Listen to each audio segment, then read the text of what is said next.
Hey gang, Ronin here. Welcome on back to the Retrocade. It's Saturday. That means it's time for our 10th edition of Sports Saturday. If you've enjoyed the content on the channel so far, best way to show it is to hit the like button. Subscribe if you're new, ring the bell to be notified of the latest content. Remember, we have Sucker Punch Sunday coming up tomorrow, where we play a fighting or fighting platform-based game from the 3rd, 4th, 5th, or 6th generation. We have completed our first-time playthrough of Final Fantasy VI. All 60 episodes are up and loaded on the Retrocade now.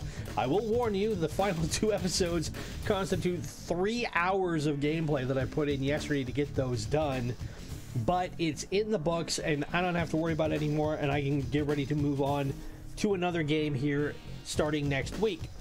Follow us on Twitter at @RetroCade. Help spread the word if you can. We're trying to hit our goal of 100 subscribers as soon as possible to unlock the YouTube customization algorithm. And if there's any game you'd like to see us feature from the Nintendo Entertainment System, the Super Nintendo, Sega Master System, Sega Genesis, or Mega Drive, SNK, Neo-Geo, Nintendo 64, PlayStation 1, or PlayStation 2, leave it in the comments below. Now, as you can clearly see, we are going to play FIFA Soccer 95 for the Sega Genesis today. And we're doing it in part because I wanted to commemorate the rise and abrupt fall of the European Super League in only the way that I can, and also because we hadn't played a soccer or football game, depending on where in the world you live, on the channel yet, so why not? Let's get it out of the way. And the reason why I wanted to do FIFA Soccer 95 was it is the first console game for the Sega Genesis. Actually, correction on that, they did FIFA International Soccer in 93, and then this came out in November of 94. But it was the first one that really got everybody's attention, I should say, because it has multiple leagues in it. You can play world tournaments if you want, but the big appeal was you have the Premier League, you had League One in France, you had the Bundesliga, you had Serie A in Italy, or Serie A, La Liga in Spain, you have the Brazilian leagues. There's a lot to choose from here, as well as the American Professional Soccer League, which is now defunct, but is now you have Major League Soccer, which would come a couple years later and really get football, European football, on the map in this country. So what we're going to do today is we're going to play some Premier League football.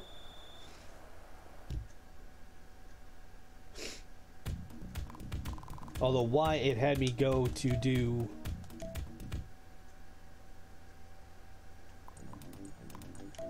a tournament, I'm not sure. So we're going to go ahead and play the the English Premier League. And as you can see, it's all the teams that are on the ladder for the most part, depending on where you are with relegation and whatnot nowadays. I think what we're going to do is I'm going to take Manchester City and see if we can win a match or two. Now, the matches in this game only last about 8 minutes. It's 4-minute halves.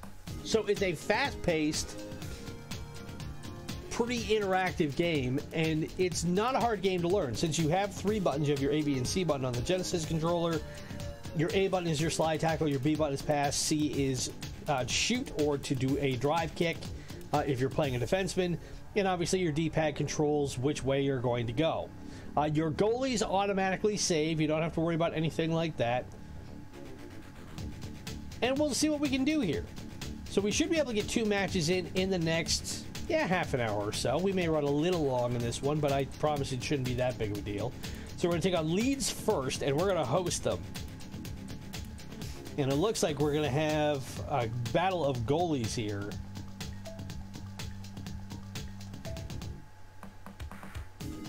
Now, I am the first to admit I am not the world's biggest football fan. I like American football, and I played youth football as a kid. I was a defenseman. I wasn't very good. I could kick the ball a country mile, but I'm physically gifted. I can't run or jump, so it kept me from being a striker or a midfielder. But I was good at being able to hold the line and keep the ball from getting in the net in protecting the goalie. But that was really my only original foray into English football.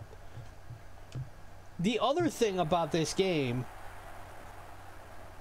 that is really worth noting is that now that it is over 25 years old, it's 26 years old officially,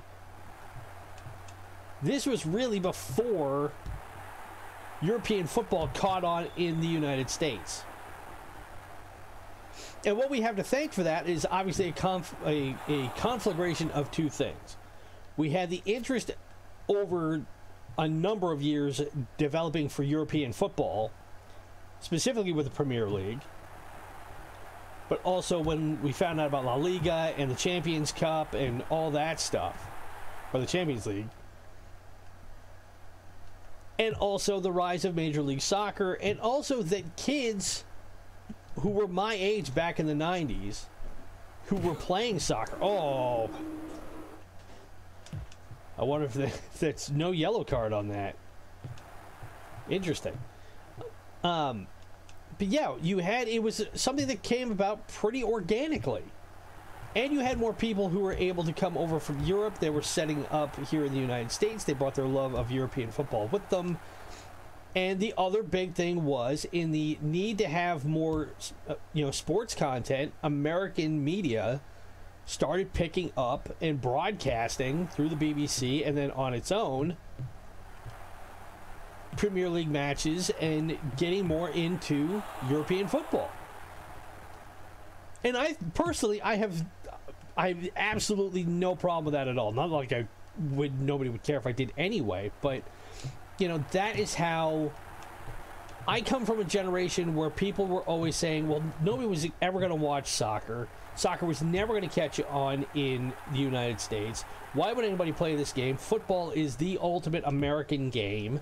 And yeah, the NFL still dominates everything, but there is no denying the impact that the American market has had on the development of football in this country.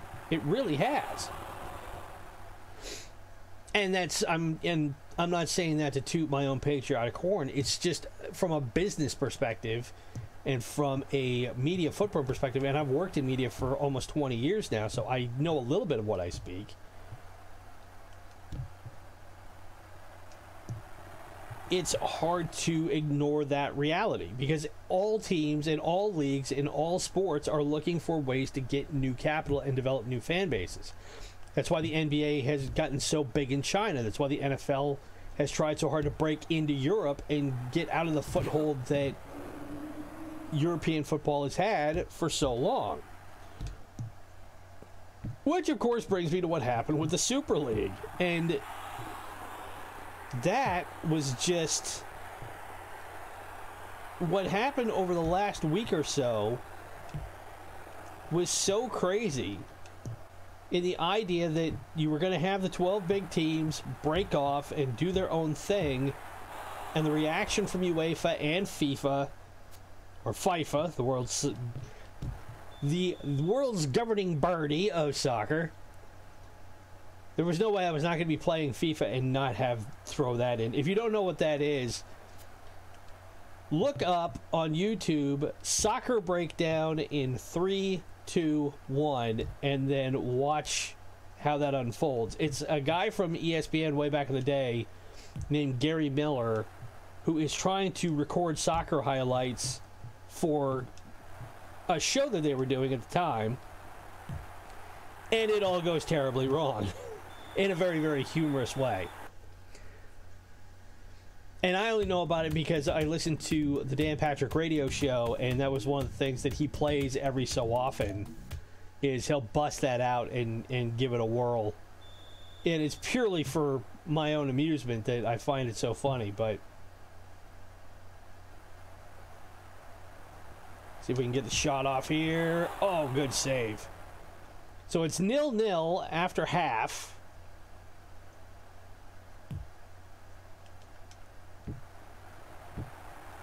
The header coming back. I will say that,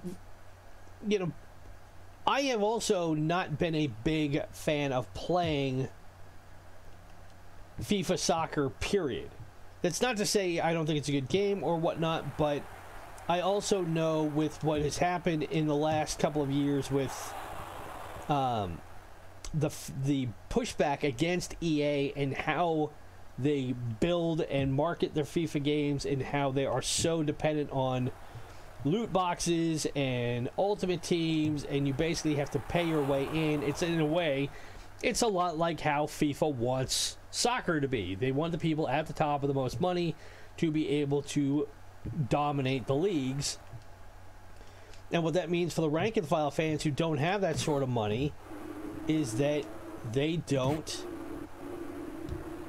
have that luxury.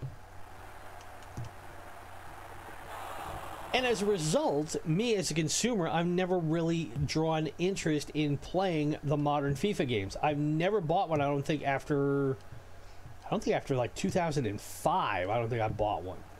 I think if I remember right, the one I had, Beckham was still playing. Oh, nice comebacker, and he gets the save.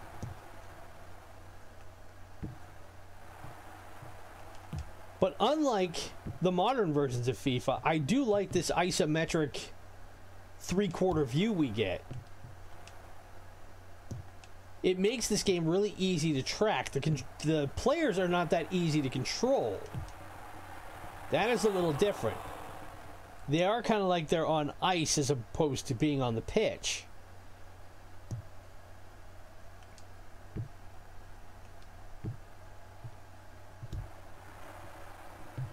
And trying to pass is never easy. Oh, got a little bicycle kick there.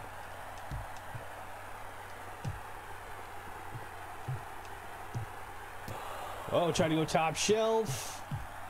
Trying to punch it away. That will be a corner kick. Or I think it should be a corner kick. Or it'll be a throw-in. Nope, there'll be a throw-in.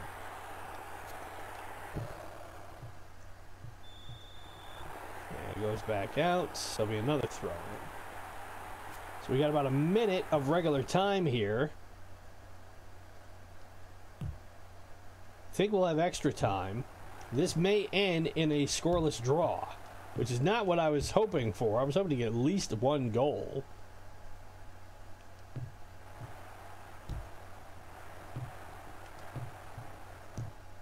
Oh, I gave it away. There we go.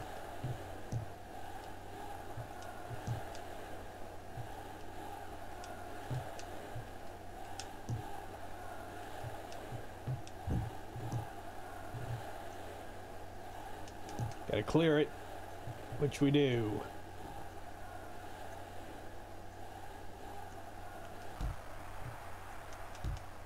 Oh, I tried to get it downfield. Didn't work. What's it? Rip! Almost.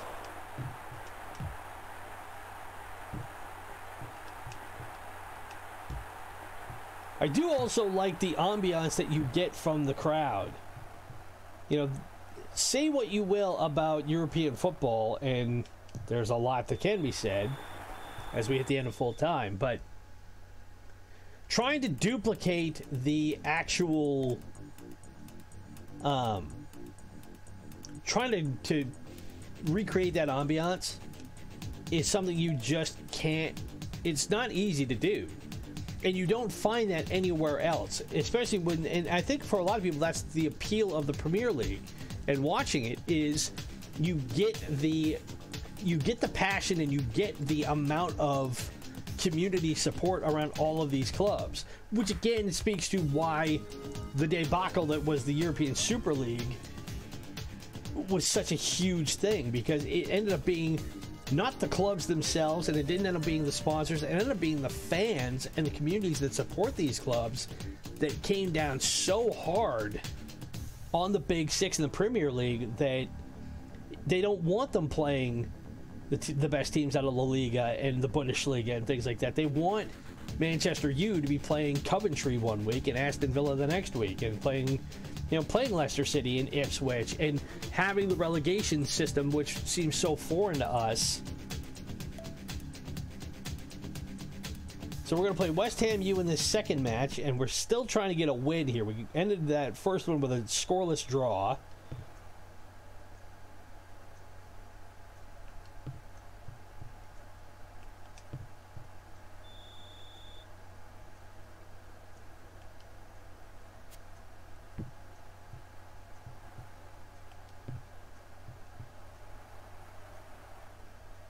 I got away from me.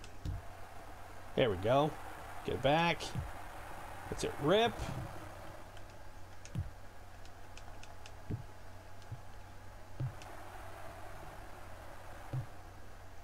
And for being a 25-year-old game now, I do like the way the characters are designed. That you get the different colors, you get all that.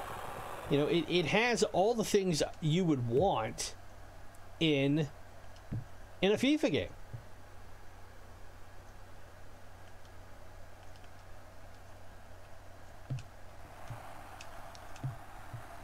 And it is kind of the, you know, looking at it now, I do wonder if this seemed like the ideal formula at the time.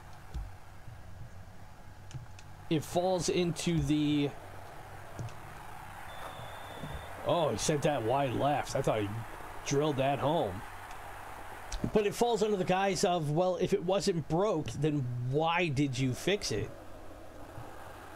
And obviously they weren't going to be able to maintain this sort of presentation forever.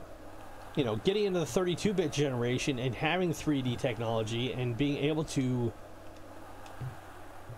have different variations of it and adding, you know, commentary and all the stuff that people expect now in a modern FIFA game, that's fine. But it seems like now they've also lost so much in the process of building it into what it is that I don't know. I mean, for myself, I don't know if I would ever really have reason to buy FIFA as it's currently constituted.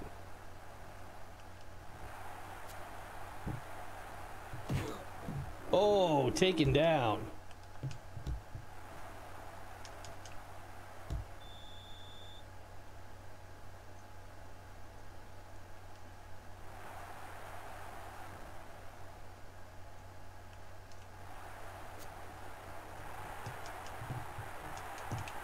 Is it ripped from the side? No. That was a bad angle.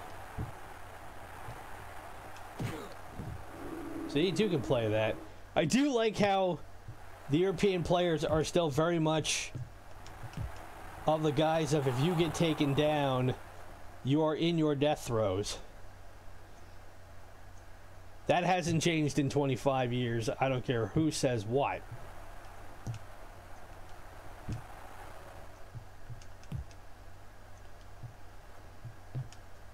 See if I can clear it out.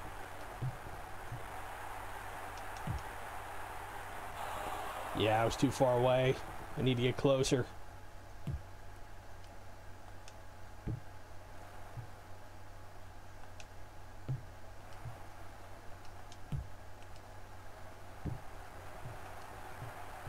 See if I can get it out again. Oh, nice save. I will say, again, speaking to the ambiance you get in this game with the crowd reactions and all that stuff, sends it wide. West Ham's putting on a good fight here. You know, the closest thing you're going to find in the United States to this sort of atmosphere is if you go to Portland and watch a Portland Timbers match. And I can say that as somebody who lived in Portland for 25 years, and I was there when the Timbers came back. I've gone to a couple of matches where you get a little extra time here before the half. I think my D-pad's a little weird. Yeah, all my guys want to just keep running to the right. I am not sure why. But that's really annoying. I may have to reset my D-pad here while I'm waiting. But yeah, if you ever get out, or if you live in Portland and you have not been to a Portland Timbers match and you like European football, go watch it. Seriously. It is the atmosphere you get at Civic Stadium. And you have to understand, where the Timbers play, they don't play in some big majestic stadium. They play in a stadium that they essentially dug out of the middle of downtown, put bleachers and seats in. It's been refurbished several times, especially as the popularity in the Timbers have grown. But when I first moved out there in the late 80s, early 90s, it was one of there. Now I can move left. Maybe this will help things. I'm not always having to go right. But if you watch a Timbers match, it is as close to a European-style atmosphere as you're going to get, or at least a Premier League atmosphere. The fans are in it full tilt. They chant, they sing, they make banners, they, you know, the Timbers Army is for real. And that's hard to duplicate pretty much anywhere.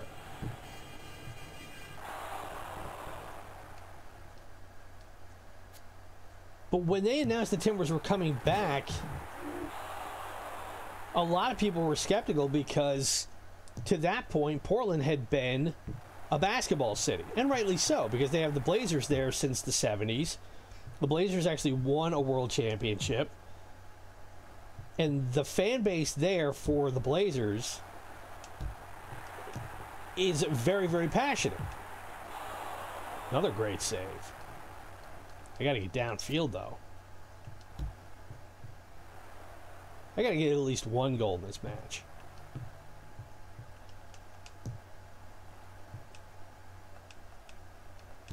Try the tackle. There we go. Kick it upfield.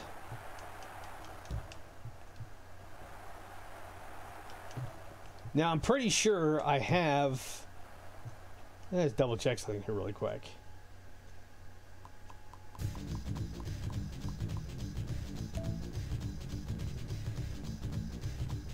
Ah. I knew he had offsides off.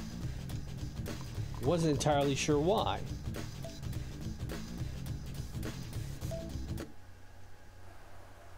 But there's a lot of things that are happening here that would not normally fly in regular football. And I say that as somebody who, when I was still learning, getting my broadcasting wings under me in college, one of the things I did was I commentated and did play-by-play for soccer, for men's and women's college soccer. And I mean, it was Division III, wasn't anything fantastic. My university didn't have, they had football until the mid-90s, and then they got rid of it. So the big thing in the fall was watching kids play soccer.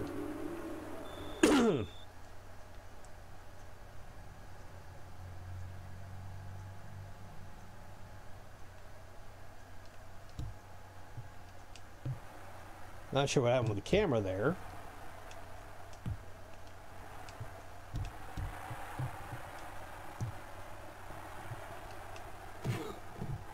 Oh, that's going to be a whistle.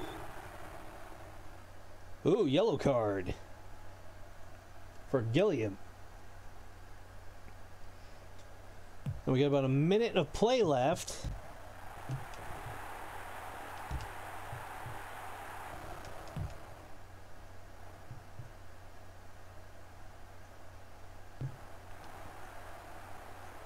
Can we get a goal?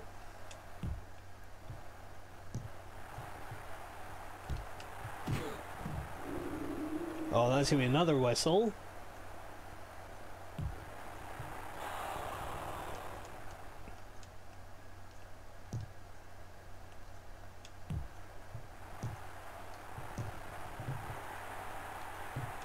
Uh-oh. Another save. But we got about 30 seconds to play here. And I will say this game has not been dull.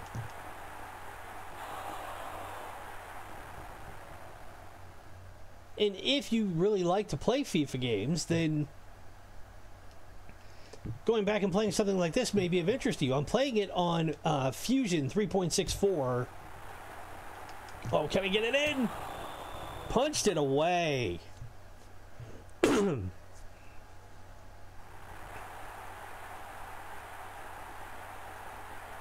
Oh, but we got a corner kick coming.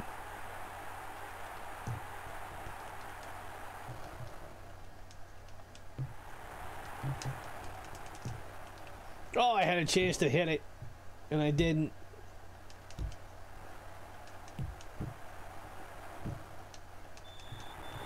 And that is full time. So we did not manage to get a goal in either match.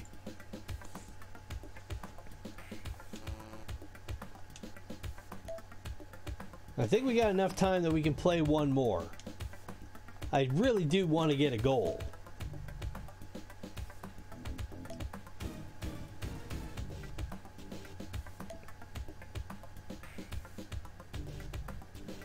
So we head up and take on Arsenal. This could be ugly because Arsenal is still one of the big time teams in the Premier League.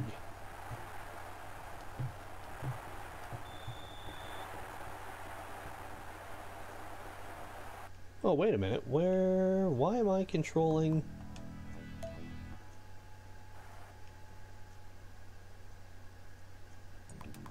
Am I controlling Man City? No, I'm controlling Arsenal. I don't. I'm going to be controlling Man City.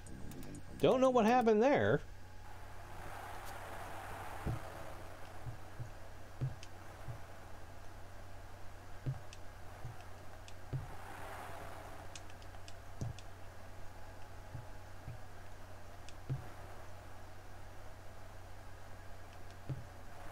All right. Move the ball upfield.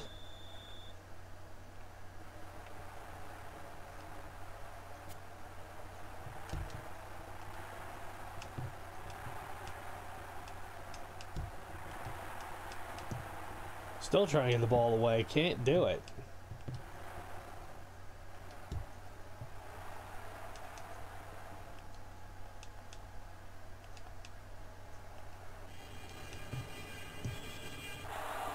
And we get the nice diving save.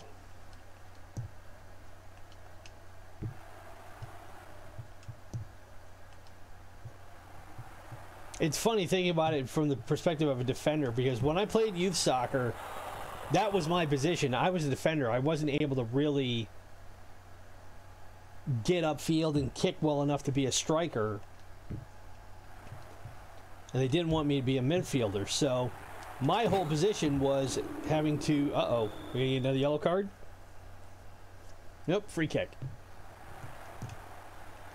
Having to help protect the goalie. And in some ways, being, I think it was like 9 or 10 at the time, I had an advantage that was not available to any of my teammates or my opponents. And it was purely because my first stepdad, who was not a nice man and was incredibly cheap and did not want to invest in things like shin guards for me, decided to take his son, my stepbrother at the time, had played Little League Baseball, and I guess he had been a catcher, even though he was never really built for it. And what they ended up doing was they took his shin guards, which are like armor plating. They're padded, but they're plastic covered, whereas regular shin guards for soccer players are more cloth. They're thicker, but they're more padding than they are armor plating. But anyway, what they ended up doing was they just chopped the knee guards off of them, and those were my shin pads. So you could essentially hit me with a truck, and my shins weren't going to feel it, as that gets them on the board. So Arsenal gets the first goal that I have seen in 3 matches, and it's 1-0, I think in the 3rd minute. Asher with the goal. So we finally got a goal on the board. It comes at 2:37 of the first half. So it is 1-0.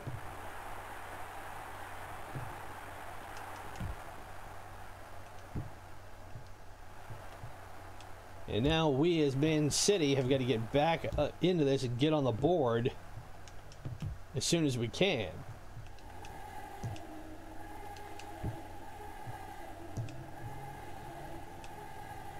Tried to slide it, didn't get it out.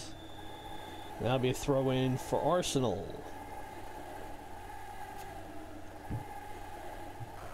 I have to admit, playing this and remembering how I used to call soccer games 10 years ago.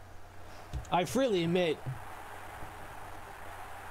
at the time, I didn't know the finer points of the sport, or how to really call it the way you hear good broadcasters do it when they're doing Premier League events or what have you. And I ended up calling it a lot more like a hockey game. There are some similarities between hockey and soccer. Realizing, of course, it's 11 men aside in football as opposed to 5 men on a side in hockey. But with how you are trying to strategically get the ball upfield, trying to make sure that you can have sound defense to protect the goalie, and that it's really kind of territorial from position to position. You know, if you can get the ball out on the wing and move the opposing defense from one side to the other and open up a gap for your strikers to get through and get a shot on goal, well, that's not too much different than what you would see in hockey. Because you're playing on a much smaller field, obviously, as well. I mean, a hockey rink is built more like a basketball court, whereas a soccer pitch is built like an aircraft runway.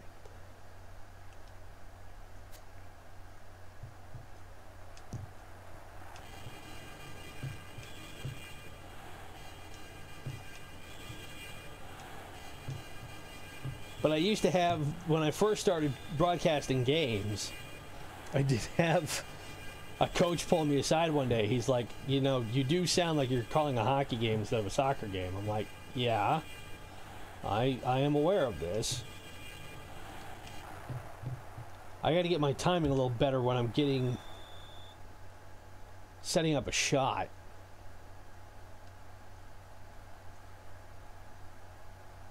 But also, playing Arsenal, this is not going to be an easy contest. Arsenal's good for a reason.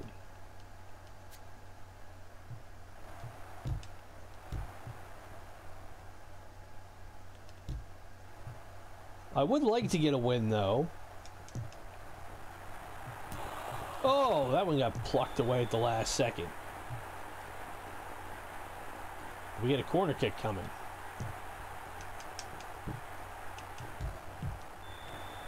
And we'll get another one, looks like.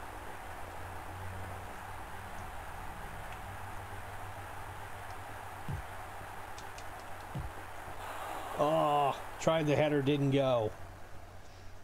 I don't know if we're going to get a better shot than that.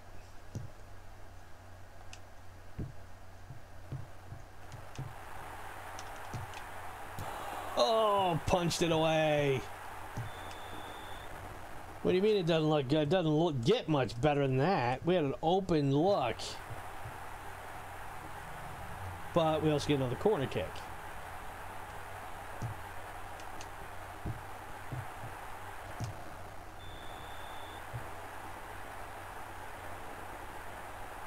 Well, we're staying in it.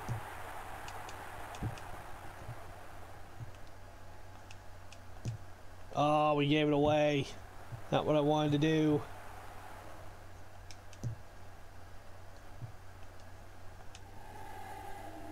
There we go. Ah, got smothered.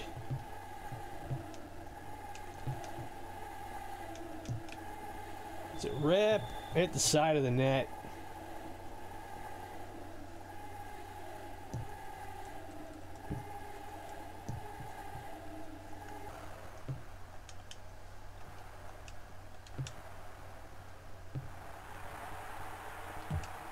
Had 45 seconds of game time left. Clear it upfield.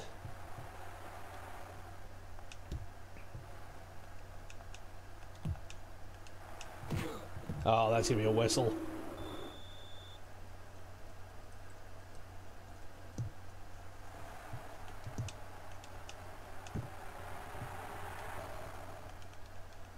$20 seconds. Can we pull out a goal here?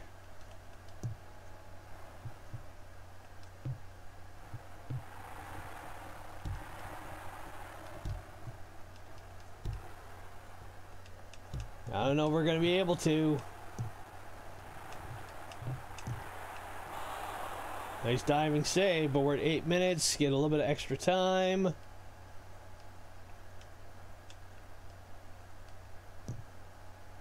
Whoa, why did it kick it that way? Well, it didn't matter because that's full time. So, we end up falling to Arsenal 1-0. And that means we will have to take the loss on this edition of Sports Saturday. So I'll have to double check what my record is. But that, guys and gals, is FIFA 95 for the Sega Genesis or Mega Drive. If you've enjoyed this, best way to show it, hit that like button, subscribe to the channel if you are new, ring the bell to be notified of the latest content. You can also follow us on Twitter at @Retrocade. Help spread the word if you can, so we can hit our goal of 100 subscribers as soon as possible. We also have Sucker Punch Sunday coming up tomorrow, where we will play a fighting or fighting platform-based game from the 3rd, 4th, and 5th or 6th generation. And if there's a game you would like to see us feature in the future, from the Nintendo Entertainment System, Super Nintendo, Sega Master System, Sega Genesis, and SNK Neo-Geo, Nintendo 64, PlayStation 1, or PlayStation 2, leave it in the comments below or drop me a tweet. It can be any game you want. And now that we are done with our Final Fantasy VI playthrough, I'm looking for new games to play. Get a little bit of shorter content playthroughs in over the next couple of weeks. Before we dive in to our next big playthrough. But as always, my name is Ronin. Enjoy the rest of your Saturday, everybody. Be safe, be well, and I will talk to you tomorrow. Bye.